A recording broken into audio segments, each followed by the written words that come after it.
You ask Tiger to solve. This deals with linear equations with one unknown. The final result is q equals 7. Let's solve it step by step. Group all q terms on the left side of the equation.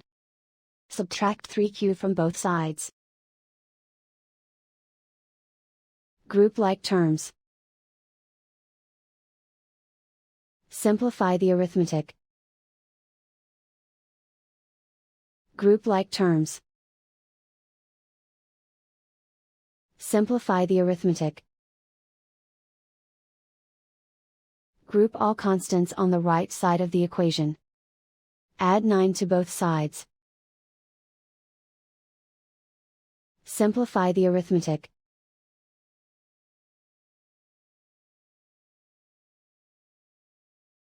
Isolate the q.